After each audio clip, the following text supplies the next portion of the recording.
Très heureuse de vous retrouver, mesdames et messieurs. L'International est là. L'International reçoit aujourd'hui pour vous, comment je peux l'appeler? Comment je peux le présenter? Il n'a même plus à présenter. C'est un grand frère, une élite, une éminence grise. En tout cas, cette fois-ci, j'assume. Je le dis, c'est qualificatif, même si en journalisme, on ne dit pas trop de qualificatifs. Mais laissez-moi en tout cas lui jeter des fleurs. C'est une éminence grise, un grand frère, une plume vraiment dorée dans la presse congolaise. Mais aujourd'hui, avec l'International, nous allons parler un peu encore des journalistes aujourd'hui et nous allons parler un peu de la différence entre le monde, il vient des États-Unis, comment la presse là-bas et la politique s'entrelacent aux États-Unis aujourd'hui. Est-ce qu'un journaliste, un bon journaliste peut-il faire un bon politique? Je crois que c'est le thème d'aujourd'hui. J'ai le réel plaisir de recevoir Gabriel Kwambaba, qu'on appelle intimement Gabi Kwambaba. Très heureuse de vous recevoir, Gabi. Bonjour madame, bonjour Paulette, donc je suis tenté de dire Paulette, on est à la télévision, bonjour, et moi aussi je suis très honoré d'être ici devant toi et il faut reconnaître que ton aura a traversé les frontières et que des États-Unis ou d'ailleurs tout le monde parle de toi, tout le monde parle de ta prestation en tant que journaliste et je suis content et je me sens en quelque sorte honoré. Ils sont passés par vous, hein? Pas tout à fait, mais tu étais déjà formé, bien que en fait tu es venu ou vous êtes venu à TKM, vous êtes venu d'abord à l'ISTI à l'époque, je vous ai vu venir très jeune et ensuite à TKM et je suis très heureux de voir maintenant que vous êtes devenu une référence dans le domaine de l'audiovisuel en République démocratique du Congo. Il faut toujours reconnaître, en tout cas, TKM a été pour nous une grande école de formation. TKM nous a formés aujourd'hui parmi les plus grands journalistes. Beaucoup sont passés par TKM et évidemment aujourd'hui nous allons atterrir et nous sommes à Congo Web Télévision, une autre grande école. Alors Gabi Kwambaba, vous revenez des États-Unis aujourd'hui. Aujourd'hui, tout ce qui touche les États-Unis impacte dans le monde, qu'on le veuille ou pas. Alors, nous allons parler d'un thème qui nous touche, c'est le droit du sol. Je sais que vous avez des enfants qui sont nés aux États-Unis. Quelle est votre réaction par rapport à cette proposition de Donald Trump qui veut qu'on élague ce droit du sol pour les Américains? Madame, ça ne me surprend pas venant de Donald Trump. Et c'est un président qu'on peut considérer comme un accident de l'histoire des États-Unis. Mais ça ne me surprend pas, surtout qu'on sait qu'il y a quelques mois, Donald Trump avait dit qu'il aurait préféré qu'il y ait des migrés venant de pays comme la Norvège plutôt que de Mexique. Et on sent déjà derrière ce mot, entre les lignes, qu'en fait c'est un président raciste, ne nous voilons pas la face. Et s'il le dit, c'est parce qu'il y a de plus en plus des migrés venant des pays d'Amérique du Sud, mais aussi venant d'Afrique. Et il y a une projection qu'en 2050, il y aura moins de blancs américains il y aura plus d'Américains d'origine sud-américaine que venant de souches européennes. Alors il y a cette crainte-là. Et il va remettre en cause une loi qui existe depuis de très nombreuses années. Et aussi l'Amérique n'a pas été faite que par les Blancs. L'Amérique, c'est une terre d'immigration. Et tous ceux qui sont arrivés, Donald Trump d'ailleurs, ses parents sont venus, sa mère est d'Écosse et son père et son arrière ou son grand-père est venu d'Italie. Donc en fait, il n'est pas vraiment américain des souches. Les vrais Américains, madame, les natifs américains, les natifs, c'est un peu comme les Batékés des États-Unis, c'est les Indiens, ce n'est pas Donald Trump. Et remettre comme ça en cause, mais je ne pense pas que ça passera, surtout que maintenant, dans la Chambre des représentants, les démocrates sont majoritaires, ça ne passera pas, je ne pense pas. Vous-même, vous avez émigré là-bas, aux États-Unis, et à partir d'ici, nous avons vraiment des informations selon lesquelles les Noirs vivent difficilement aux États-Unis. Est-ce que le racisme existe encore aux États-Unis? Le racisme est là, il est de manière latente, mais aussi un peu subtile. Quand vous allez n'importe où d'abord je veux dire, je n'ai pas vraiment immigré, je suis allé pour surtout des raisons d'études et puis je suis revenu.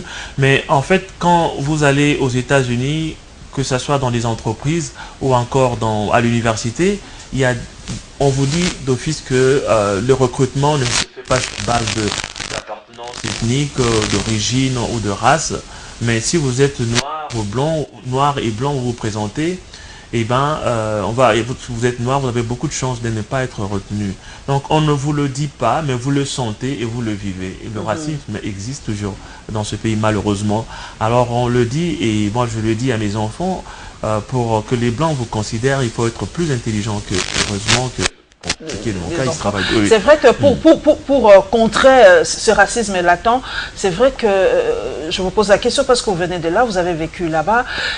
Les Noirs américains, ça donne beaucoup plus au sport, beaucoup plus à la musique, beaucoup plus à ce qui donne facilement l'argent et du mauvais côté aussi la drogue. Est-ce vrai? Il n'y a pas trop de chercheurs noirs américains, il n'y a pas trop de... Il y a quelque chose quand même qui m'intrigue.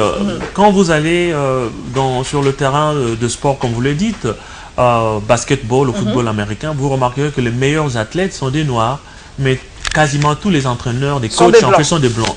Donc ça c'est vraiment paradoxal. C'est comme si les noirs qui étaient meilleurs sur terrain ne peuvent pas être meilleurs dans le coaching. Les noirs, ce sont que les muscles en fait. Voilà, c'est depuis l'esclavage en fait. Et c'est pourquoi il y a quelques mois, il y avait comme un mouvement de noirs qui ne voulaient pas se lever quand il y avait l'hymne national des États-Unis. C'était parce qu'ils étaient contre tout, la police notamment, parce que oui, tout cela, donc tous les noirs étaient contre cela et Donald Trump évidemment il a ramassé, il a râlé, il a critiqué, il a insulté tous ces athlètes noirs. Voilà, comme à son habitude. Voilà.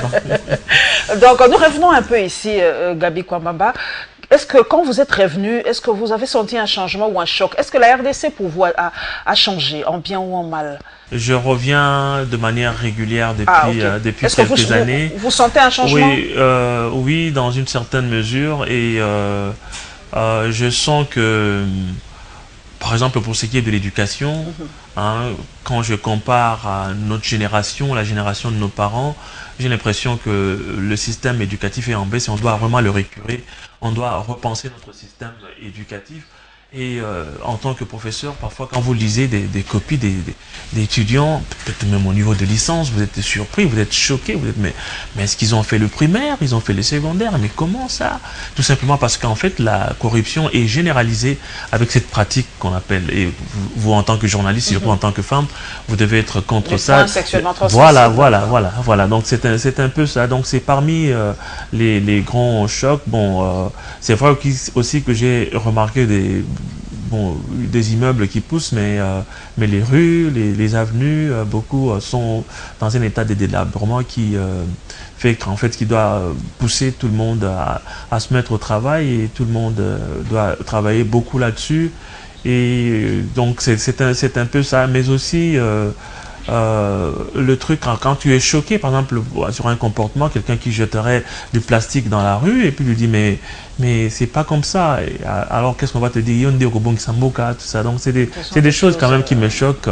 Mais autre chose qui me choque le plus, évidemment nous avons vécu dans cette pratique-là, mais la façon de conduire, et surtout quand je suis sur Lumumba, évidemment, que je sois au volant ou que quelqu'un soit au volant, donc je suis toujours un tout petit peu paniqué parce que j'ai l'impression que quelque chose va arriver. Donc c'est un peu ça.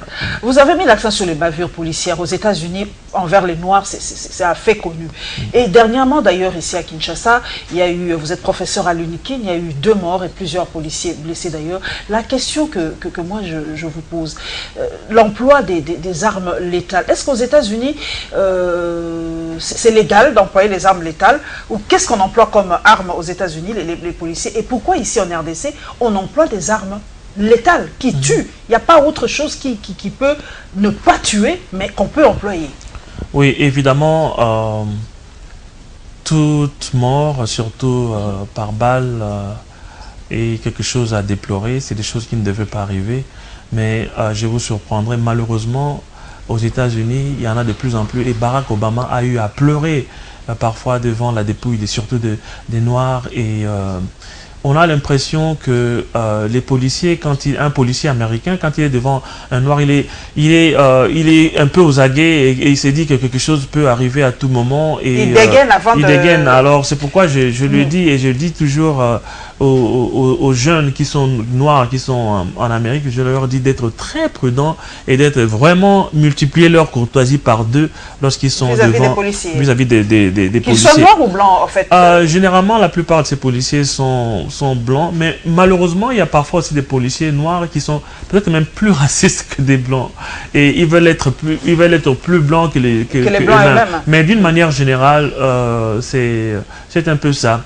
Alors, il y a quelques années, parce qu'en fait, aux États-Unis, moi j'ai eu mon tout premier travail, j'ai travaillé dans une usine de motos. Alors là, j'avais rencontré un jeune noir qui avait à peine peut-être un diplôme d'État, un bac. Ah, il m'a dit, vous qui venez d'Afrique, vous pouvez être tolérant vis-à-vis des Blancs. Mais nous autres, nous qui avons des grands-parents, nous qui sommes nés ici, qui avons passé des siècles dans ce pays, on ne peut pas, ça c'est le mot qu'il a été, on ne peut pas tolérer les Blancs parce que nous avons vraiment souffert des affres de racisme et de toutes sortes de violences vis-à-vis de nous. Donc c'est un peu ça. Et ici, en RDC, vous avez d'ailleurs, ce matin, vous avez vécu une situation assez chaude au campus à l'université de Kinshasa. Mais comment peut-on employer des armes létales comme ça envers des étudiants?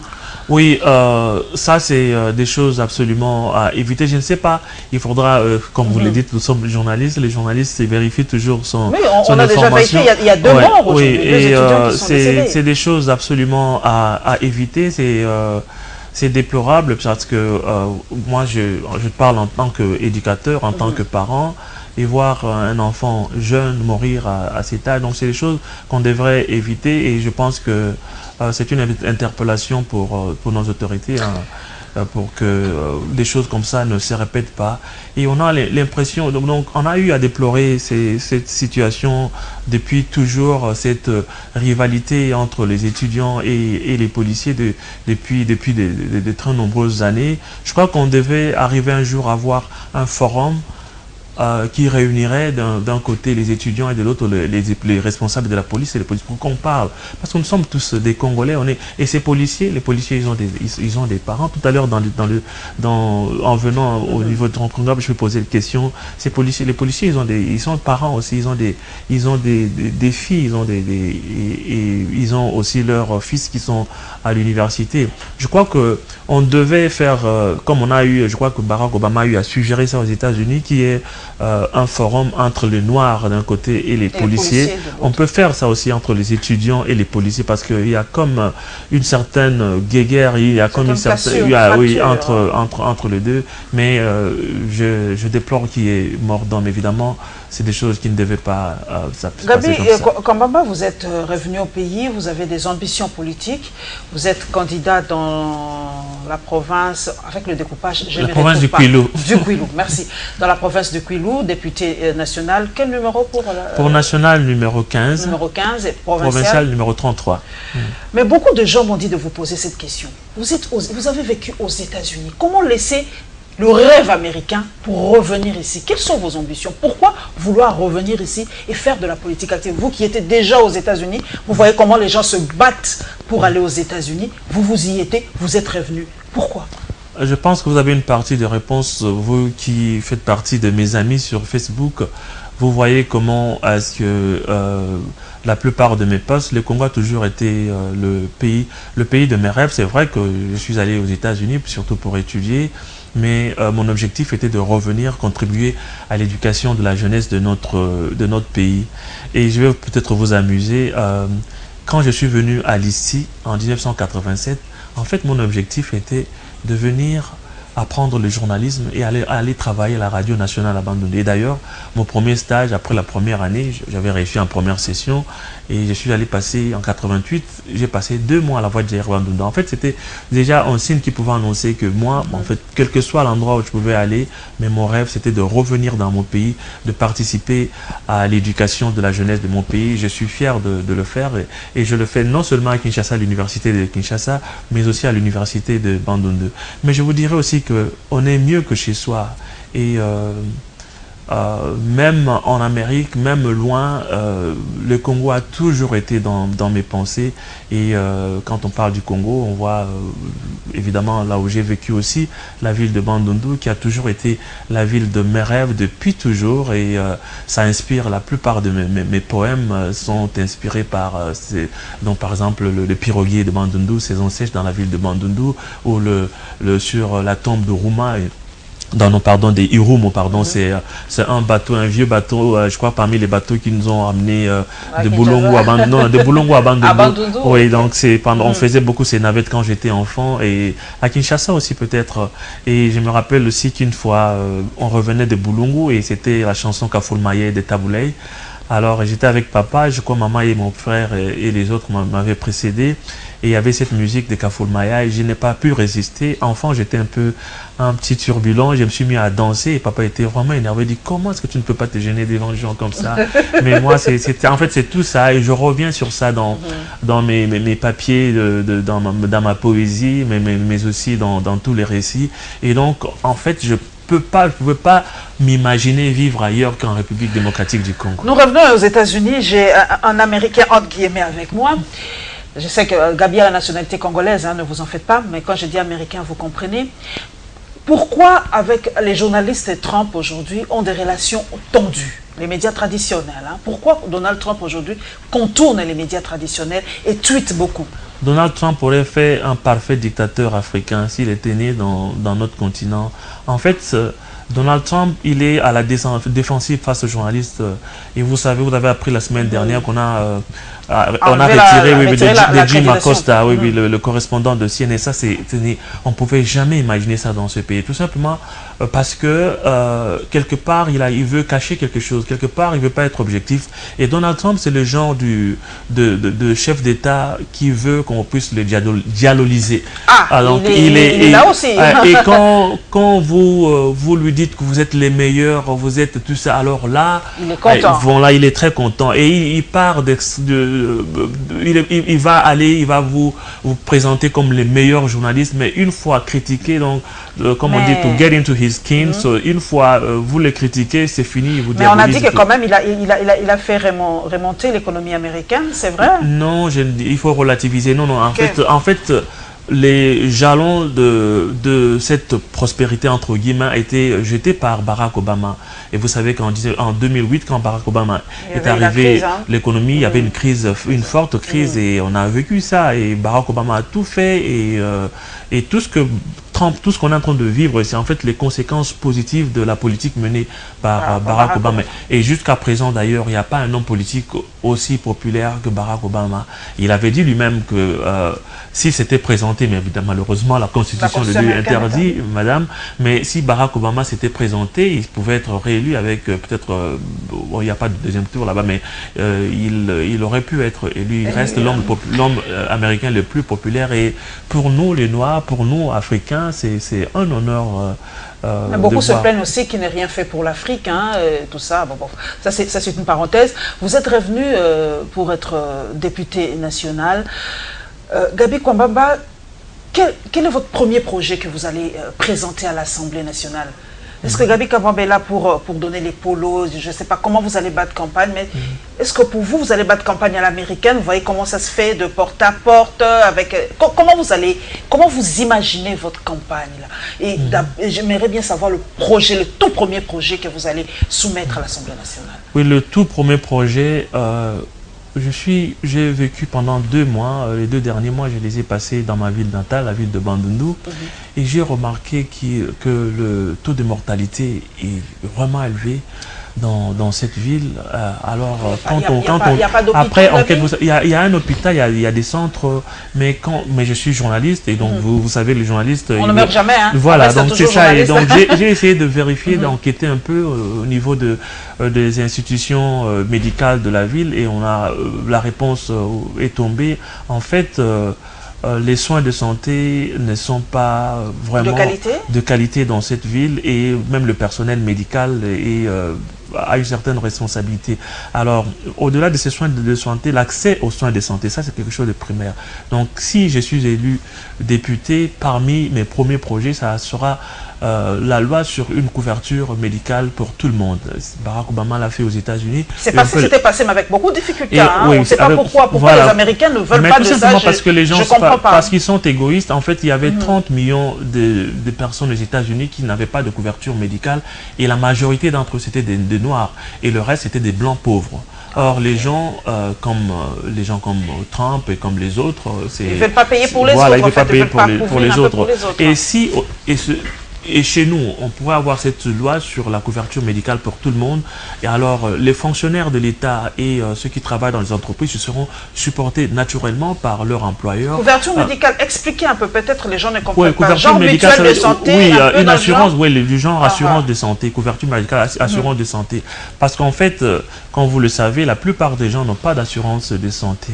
Quand nous étions jeunes, peut-être vous étiez plus jeune ou vous n'étiez pas encore né, il y avait ce qu'on appelait la carte d'ayant droit. Ah, moi, j'étais à on a Boulungu. vécu ça. Voilà, on était à Boulungu et moi, un jour, j'ai eu un accident terrible. J'ai joué avec mes amis sur la cour de l'école et je me suis cogné et on devait m'opérer.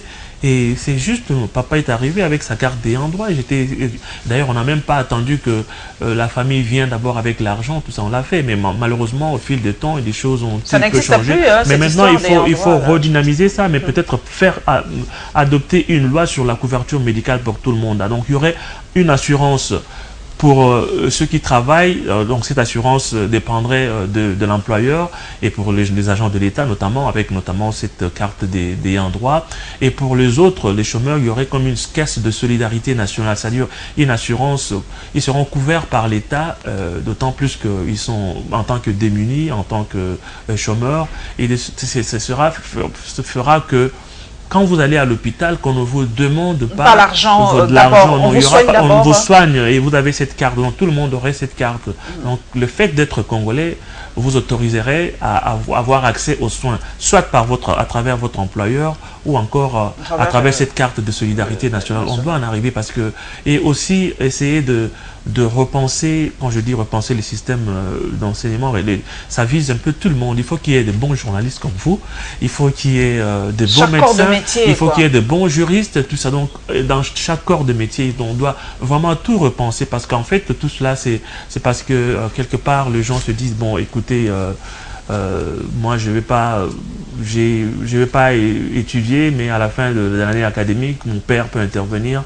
Et vous contribuez à la destruction de la société, à la destruction du pays. Et parce que votre enfant qui est un magistrat ou un avocat qui ne mérite pas, il va se faire soigner chez un médecin qui est presque un charlatan. Exactement. Et qu'est-ce qui va arriver? Donc il va... diagnostics... voilà. Ou le journaliste qui n'est pas objectif non plus parce que il est passé par la corruption. Il est passé la campagne de Gabi Komba, comment vous allez faire? Campagne américaine, vous allez utiliser les réseaux sociaux. Comment vous allez battre campagne? Parce que beaucoup de Congolais, Gabi, vous le savez, peut-être que vous avez perdu l'habitude. Beaucoup croient au polo, boissons et tout ça, mais les projets de société, comment vous allez changer le mind, c'est ça, vous comprenez, le mind de Congolais pour dire que c'est pas ça le boulot du député. Le député n'est pas là pour bâtir les ponts, le député n'est pas là pour arranger les routes et tout ça. Comment vous allez expliquer ça à votre base? C'est ça la grande difficulté en fait, quand j'explique aux gens. Vous pouvez imaginer des gens qui viennent, même des cadres, certains cadres, surtout là d'où je viens, des gens qui viennent dans des réunions du parti et après ils exigent qu'on leur paye le transport et des gens qui pensent que... Je leur dis en fait c'est ça, la campagne, on est entre deux sortes de candidats. Il y a des candidats qu'on peut considérer comme des potentiels héros et d'autres des potentiels mercenaires. Et les mercenaires, c'est quoi? Quand je leur pose la question, toujours un mercenaire, ils disent que non, généralement en guerre, le mercenaire, c'est celui qui vient, vous lui payez son argent, il fait et puis il fait du travail. Et puis généralement, il n'est pas en première ligne, il s'arrange à ce que vos troupes puissent mourir le plus et lui va prendre son argent pour aller l'utiliser ailleurs. Donc quelqu'un qui vient et qui vous donne un peu d'argent, un peu de polo, tout ça, et après, donc ça veut dire que vous avez bénéficié de ce que... Et ses avantages. Voilà, et puis maintenant, je vais m'arranger, ça sera mon argent avec ma famille. Mais par contre, quelqu'un qui vient avec des idées, qui vient, par exemple, pour ce qui est de la ville de Bandundu, c'est dommage que dans notre ville, on parle de Kuluna, donc peut-être jeunesse de... C'est arrivé là-bas aussi? Oui, et on parle de Kuluna, on parle de cette jeunesse de Zévré, et malheureusement, dans mon quartier, là où je suis né, un quartier qui était havre de paix, un quartier qui était bercé par le bar Caravane du Soir, j'étais petit, j'étais pas encore même Ngembo, mais il y avait cette musique de Rochero, de Franco et des autres. Mais malheureusement, maintenant, ce n'est plus le cas. Alors moi, ce que je fais, en fait, j'ai déjà commencé à le faire, c'est pouvoir donner un autre message à ces jeunes et qu'ils sachent, pour reprendre ce que le président Kennedy avait dit, ne vous attendez pas toujours à ce que vous devez recevoir de l'État, mais qu'est-ce que vous pouvez apporter à l'État? Et ces jeunes, je les ai réunis, notamment dernièrement dans la ville de Bandundu. Il y a les images, les jeunes des quartiers rivaux.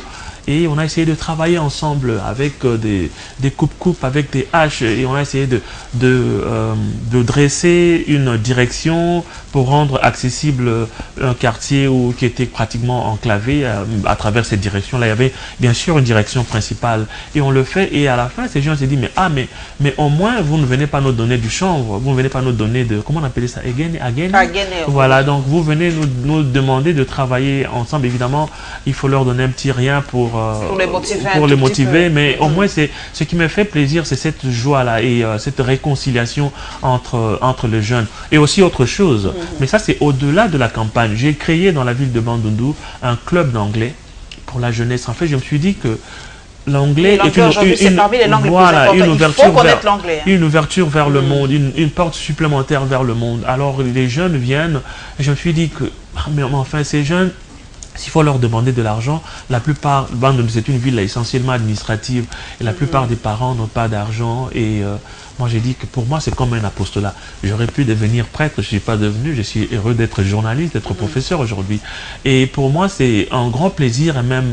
d'enseigner, il y a comme Jésus l'a dit, il y a plus de joie à donner qu'à recevoir. Et quand je vois ces jeunes qui viennent plein d'enthousiasme, il y a même non seulement des jeunes, il y a même des professeurs d'anglais qui viennent pour essayer de se recycler. Et donc il y a dans ce cadre de club. Et je leur dis que au-delà de la campagne, ce n'est même pas la campagne. En fait, pour moi, je veux que cette jeunesse puisse être en contact avec la langue anglaise et de façon à ce que quand ils auront fini leurs études universitaires, ils soient capables de passer le test qu'on appelle TOEFL, Test of English as a Foreign Language. Ce test-là était d'abord destiné aux seuls assistants et chefs de travaux des établissements supérieurs dans les pays en voie de développement, mais maintenant il est élargi à tout le monde, à tous les licenciés. Et imaginez ces jeunes qui sont, parce qu'il y en a qui sont même au niveau de primaire, qui sont avec moi, qui vont parler anglais américain, même si c'est vrai que j'ai un accent tout de même, mais après 5 ans, tout ça, parce que je suis là, et ces cours, c'est assez... Donc on est là on était là tous les jours. Bon, la semaine prochaine, je rentre sur Bandundu et on sera là tous les jours. Et il y a cette volonté d'apprendre. Mais je leur apprends non seulement la langue, mais aussi les chansons. Et ça va de Beatles jusqu'au Nathalie Makoma, Just Wanna Dance, et en passant par donc toutes ces belles chansons, et toutes ces chansons religieuses de Negro Spiritual. Et ils sont très contents. Et je pense que apprendre une chanson, apprendre la langue à travers la chanson apporte plus de motivation aussi et plus de curiosité. Et notre sortie officielle, ça c'est une exclusivité pour Congo Web, c'est le 24 novembre, à l'occasion du jubilé d'argent de Père Adrien Guessier. D'ailleurs, ce club et cette chorale, c'est la première chorale anglaise de la ville de Bandundu et c'est le premier club anglais de la ville de Bandundu. Et gratuit, mais alors vraiment gratuit pour tout le monde. Donc vraiment que venez nombreux apprendre l'anglais, je crois que c'est vraiment la porte. Kagame l'a peut-être compris et on doit vraiment apprendre l'anglais, comme l'a dit Gabi, c'est vraiment une ouverture pour le monde. Mais revenons aux journalistes. Est-ce que Gabi Kwambamba, un journaliste, fait-il un bon politique? Parce qu'aujourd'hui, beaucoup se disent, on a eu beaucoup de journalistes qui sont allés à l'Assemblée nationale, depuis ces 2 législature, mais on n'a pas senti leur impact, leur apport parmi les lois qui peut améliorer le travail de journaliste. C'est vrai que vous vous proposez par rapport à la santé, mais par rapport à ce métier de journaliste, par rapport par exemple à la dépénalisation, par rapport à d'autres avantages, on n'a pas senti l'impact de ces députés qui sont devenus, de ces journalistes qui sont devenus députés. Pour vous, un journaliste peut vraiment être un bon politique, un bon député? Je pense que vous, personnellement, vous feriez une très bonne députée. Ça, je vous assure. Vous allez défendre non seulement la cause des plus faibles, la cause de la femme, mais la cause des journalistes. La prochaine législature. Oui, mais alors là, je vous encourage et je pourrais être votre directeur de campagne. Merci déjà. Merci. Et parce que je sais que vous défendez toujours et vous les faites de très belles façons. Et je pense que ça dépend d'objectifs. En fait, si on veut devenir député tout simplement parce qu'on veut être à l'Assemblée nationale, on veut être appelé honorable, alors là, je pense qu'on passe à côté de la plaque. Mais si on a des objectifs, par exemple, vous savez, pour ce qui est de la ville de Bandundu, moi je me dis que je ne peux pas devenir député national de la ville de Bandundu et laisser ce tronçon. Je suis passé par là parce qu'en fait, parfois j'ai peur de prendre l'avion et je passe toujours par voie routière. Mais la route entre Mongata et Bandundu est dans un état de délabrement très avancé et parfois il y en a qui font des jours et des semaines en train d'attendre et surtout avec la saison de pluie. Alors, moi, je ne me vois pas député national et ne pas parvenir à arracher l'asphaltage de ce tronçon. Ça, c'est vraiment, et je le dis, c'est parmi mes priorités et on ne peut pas devenir député et ne pas défendre sa corporation d'origine. Par exemple, la dépénalisation de délits de presse, ça s'est existé déjà, je crois, dans la loi sur la loi de 1996, je crois. Et on ne peut pas arrêter un journaliste tout simplement parce qu'on pense qu'il y a eu un délit de presse. Non. Et le juge du journaliste, ça devait être sa corporation. Pourquoi Peter Tiani, qui est à Makala depuis un certain temps, c'est toujours par rapport à cette loi, on se bat, les journalistes se battent pour en tout cas la dépénalisation des délits de presse, permettez la tautologie. Rentrons aux États-Unis. Gabi Kamabo, y a-t-il eu des journalistes qui sont devenus des grands politiques aux États-Unis, qui ont marqué le temps?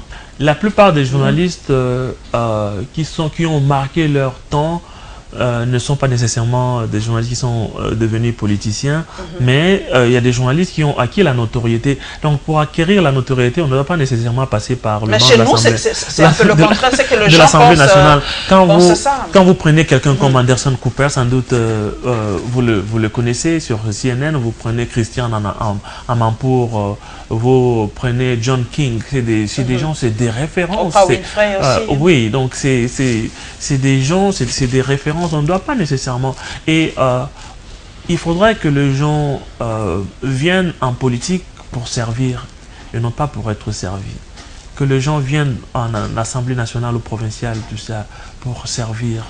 Et pour reprendre encore ce que Kennedy avait dit, il faut que nous sachions, que nous soyons capables de dire: je suis capable d'apporter ceci à mon pays, mais non pas que je suis capable, je veux absolument quelque chose. Voilà, donc c'est un peu cela. On peut faire un bon journaliste et acquérir une certaine notoriété comme vous, comme d'autres. Je ne vais pas citer tout le monde, mais quand vous prenez quelqu'un comme Kibambi Shintoa, c'est quelqu'un qui a acquis une certaine notoriété, Charles Diman, Chantal Kanimbo et les autres. Donc c'est des références dans leur domaine. On doit apprendre à être une référence dans son domaine et il n'y a pas de ce métier, il n'y a que de ceux gens. Et on peut être un bon journaliste, on peut être un bon professeur. Et moi, surtout en tant que professeur, je lutte contre la corruption sous toutes ses peines. Heureusement que déjà enfant, on m'avait inculqué ça quand j'étais aux humanités. Et après mon diplôme d'État, j'ai eu à enseigner à Bandundu, même dans la ville de Bandundu. Et parmi mes élèves... Vous aimez beaucoup votre ville de Bandundu, hein? C'est vraiment dans l'âme. Hein? Merci. Et parmi mes élèves, il y avait mes cousins. Et ce cousin-là, il a mon âge, il est même né quelques mois plus tôt que moi, mais comme il venait du village, il a connu quelques retards, il passait la nuit dans le même lit que moi. Et moi, j'étais son professeur. Et à la fin de l'année, il a échoué. Et les gens étaient scandalisés. Mais comment est-ce que ton frère, parce qu'en fait, son père vient juste après moi, comment est-ce que tu peux faire échouer ton propre frère? J'ai dit, mais non. Et les autres là qui n'ont pas de frère comme professeur. Et c'est la même chose, ça devait être comme ça partout. Donc, il faudrait que nous puissions apprendre vraiment ça, surtout pour ce qui est de la corruption, que les professeurs puissent pouvoir résister. Je sais, et quand je parle de professeurs, je parle d'enseignants d'une manière générale, secondaire, au niveau secondaire, universitaire. Et il faut que les points puissent se mériter. Et moi, il y a quand même, je pense qu'il y a une infime minorité de professeurs à l'université, ou dans des établissements peut-être d'enseignement primaire et secondaire, d'enseignants, qui sont, qu'on peut considérer comme des véritables honorables, c'est-à-dire qui résistent face à cette tentation, même si ils sont dans une situation de dénuement très avancée. Mais il faudra qu'on arrive, parce que si on ne peut pas aller de l'avant, si déjà un enfant qui est en première année primaire sait qu'à la fin de l'année, Je dois papa va comprendre. donner quelque chose. Donc cet enfant-là, donc la corruption, il naît avec, il grandit avec, dans la vie, il sera quelqu'un de Vous êtes corruptible. revenu, Gabi Komba, vous avez trouvé deux genres de journalistes. Je ne sais pas, à notre époque, cela n'existait peut-être pas, ou peut-être pas avec cette même ampleur. Aujourd'hui, en RDC, vous savez qu'il y a des journalistes engagés, il y a des journalistes patriotes. Rentrons chez vous. Est-ce qu'il y a aussi ce genre de journalistes aux États-Unis qui s'engagent vraiment à défendre, je ne sais pas moi, la patrie ou l'opposition ou tel gouvernement? Il existe cette tendance, cette division dans le monde journalistique américain? Bon, en fait, les journalistes, ils défendent des courants et dépendant aussi de la maison qui les utilise. Par exemple, quand vous êtes à CNN, on sait que vous êtes un peu... Voilà, et puis vous êtes un peu au milieu, mais un tout petit peu à gauche. Et démocrate. Voilà, démocrate. Quand vous êtes à MSNBC, vous êtes à gauche et généralement démocrate. Et puis quand vous êtes Fox News, voilà, tu connais tout. Fox, c'est vraiment la droite.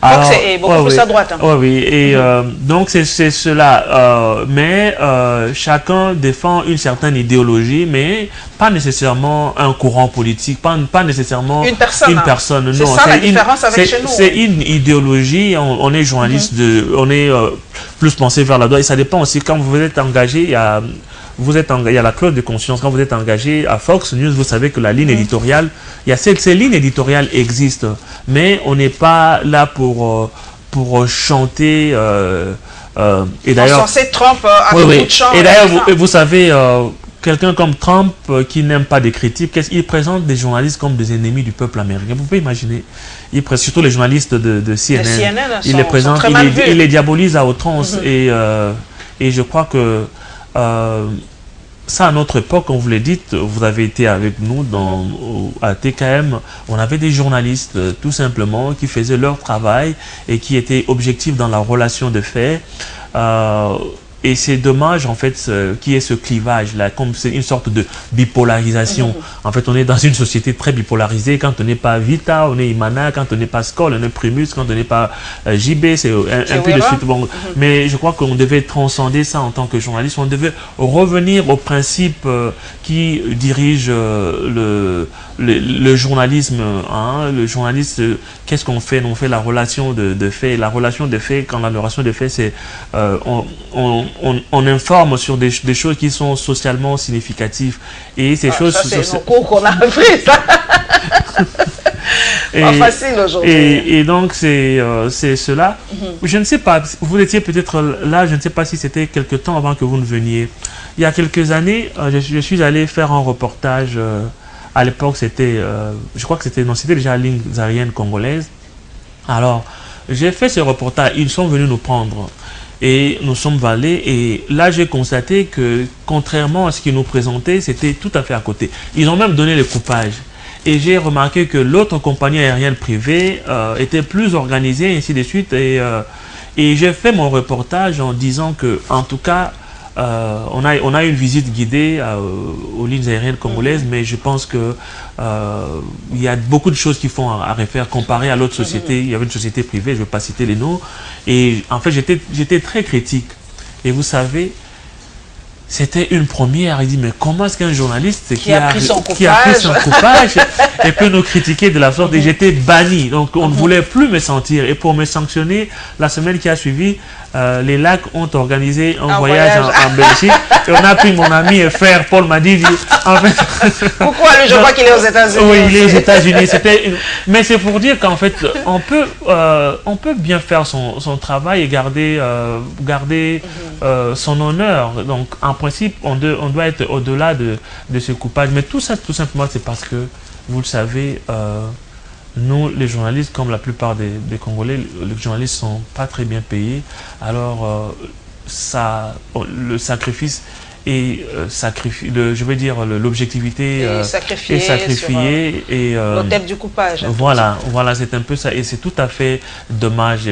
Vous citez les journalistes américains, ces journalistes-là, est-ce qu'ils reçoivent les coupages? C'est fait que ma fille m'a dit de vous poser aussi cette question. Elle a terminé à l'EFASIC. Est-ce que les journalistes américains, français, belges reçoivent des coupages? Peut-être, je ne sais pas, quelques rémunérations. Les pourboires existent partout. C'est pourquoi de temps en temps vous apprenez qu'il y a des scandales. C'est pas seulement pour les journalistes. Vous allez apprendre entendre que tel ministre en France a dû démissionner aux États-Unis, ainsi de suite.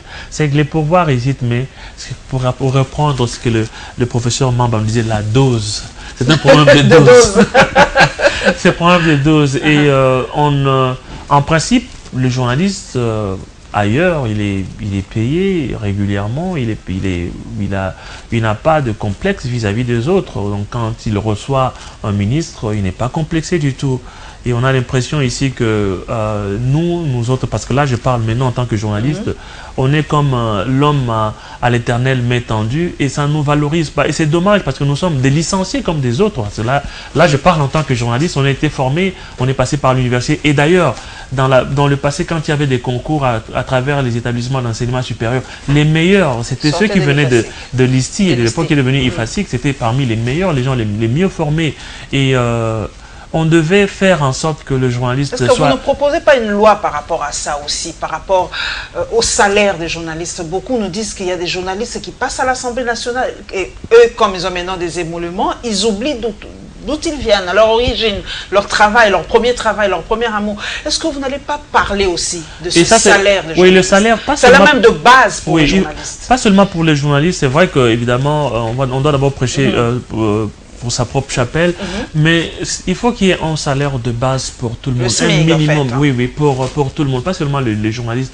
Il faut qu'on sache que ce salaire de base puisse permettre à quelqu'un qui est locataire, qui a des enfants, qui est parent, et donc pouvoir vivre de ce salaire. Et je crois que c'est faisable. C'est faisable si nous travaillons dur. C'est faisable aussi si on arrive à réguler le système de fisc, d'impôts.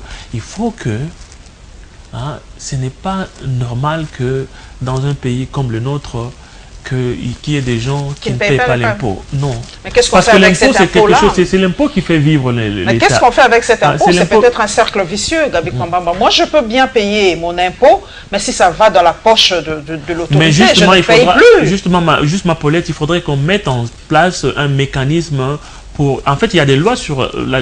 les lois anticorruption existent, mais ce qui n'existe pas, c'est des mécanismes pour qu'on puisse sanctionner, et même de manière rétroactive, ceux qui seront...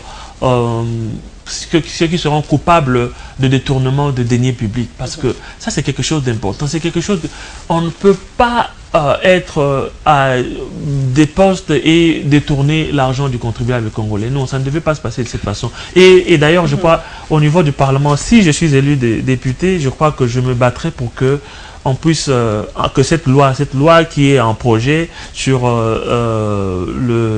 la loi sur c'est quoi, c'est sur les avoirs des députés, des personnalités, députés ou ministres qui entrent en fonction, on doit le savoir, parce que ce n'est pas normal que vous êtes nommé ministre et puis 3 mois après... vous êtes riche comme Crésus. Ouais. Le poids de la communauté internationale, Gabi Kwambamba, j'y reviens, vous avez vécu aux États-Unis et tout ça. Est-ce que c'est vrai que la communauté internationale impacte trop sur la politique nationale de la RDC? Parce que deux fois, on nous dit tout le mal provient de la communauté internationale. Si nous sommes aujourd'hui pauvres ou si nous sommes aujourd'hui comme ça, c'est la communauté internationale. Vous qui avez vécu là-bas à l'extérieur, est-ce que les États-Unis impactent dans la gestion quotidienne de la République démocratique? Dans la gestion quotidienne, non, pas la gestion quotidienne. Évidemment, les États-Unis veulent toujours avoir un regard sur le reste du monde compte tenu de leur contribution aux Nations Unies, mais il ne faut pas penser que les États-Unis, la communauté internationale doit nous montrer comment faire notre lit. Je vais vous donner un petit exemple. Il y a quelques jours à Genève, il y a eu un accord, en fait une élection d'un chef de file de l'opposition. Est-ce que c'est la communauté internationale qui a demandé à ces gens de revenir sur leur signature? Non. Donc, et c'est des choses qui n'honorent pas. Et comment est-ce que vous voulez que les gens nous prennent au sérieux? Mais la main de la fondation Kofi Annan, c'est la communauté internationale. Bon, il y en a beaucoup de choses qui se disent par rapport à cet accord. Non, mais les textes... Et pourquoi d'abord aller à Genève? Beaucoup de gens se sont posé la question. Pourquoi toujours à l'extérieur? C'est ça le poids de la communauté internationale. Mais justement, et là je rejoins Lumumba et qui disait que l'histoire du Congo va s'écrire non pas à Bruxelles, Paris ou Washington, mais ça va s'écrire ici et de manière glorieuse par les Congolais. Il faut qu'on prenne conscience, il faut vraiment qu'on prennent conscience et il ne faudra pas que nous puissions être là comme des enfants à la cour d'une école primaire et régentés par la communauté internationale. Nous allons terminer vraiment en poussière de secondes. La double nationalité. Vous revenez des États-Unis. Pour vous, vous n'avez pas une proposition de loi par rapport à la double nationalité? Parce que vous êtes les Américains. On sait qu'il y a des Américains d'origine russe, d'origine française, qui gardent de fois cette nationalité d'origine. Pour vous, Gabi Kwambamba, en tant que député, vous pensez qu'on doit remettre cette question de double nationalité sur la table? Bon, je pense que c'est une question qui soulève beaucoup de passion au regard de l'histoire de notre pays. Mais je pense qu'il faudrait dépassionner le débat et peut-être considérer... Vous pensez quoi? Qu'il faut qu'on ait la double nationalité en RDC? Pas qu'il faut qu'on ait, mais je pense que il faudrait que, par exemple, que quelqu'un ne puisse pas perdre sa nationalité d'origine. Étant donné Congolais d'origine, on le reste parce qu'on a son cœur dans son pays, parce qu'on a ses ancêtres dans ces pays. Donc c'est un peu ça. Mais quant à la loi, je pense qu'il faudrait peut-être un jour dépassionner les débats et y travailler. Un mot en anglais, vous êtes bilingue aujourd'hui, vraiment en quelques poussées de secondes, quelques mots en anglais et nous allons nous séparer. Okay, thank you so much for inviting me here, Paulette. I'm really glad, and I will tell you that I'm very proud of you. You are a great journalist. Thank you very much, and thank you to all your viewers around the United States, around the country and around the world. Thank you to everybody. Voilà, nous avons quand même saisi. Hein, donc, je vais aller au club d'anglais de Gabi peut-être pendant un mois. Je dois renouveler aussi mon anglais. Merci à tous les téléspectateurs et téléspectatrices de Congo Web Télévision, de l'émission internationale. Gabi Kwambamba est candidat à la députation nationale pour la ville de Bandundu et nationale. Circonscription Bandundu et provinciale aussi pour la ville de Bandundu. Je crois que vous avez compris un peu ses idées. Il a fait cette comparaison hein, entre les États-Unis et ici. Son cœur est en République démocratique du Congo et il pense, en tout cas parmi ses premiers projets, la couverture médicale, c'est très très très important. Alors cette fois-ci, et je le dis, votez utile.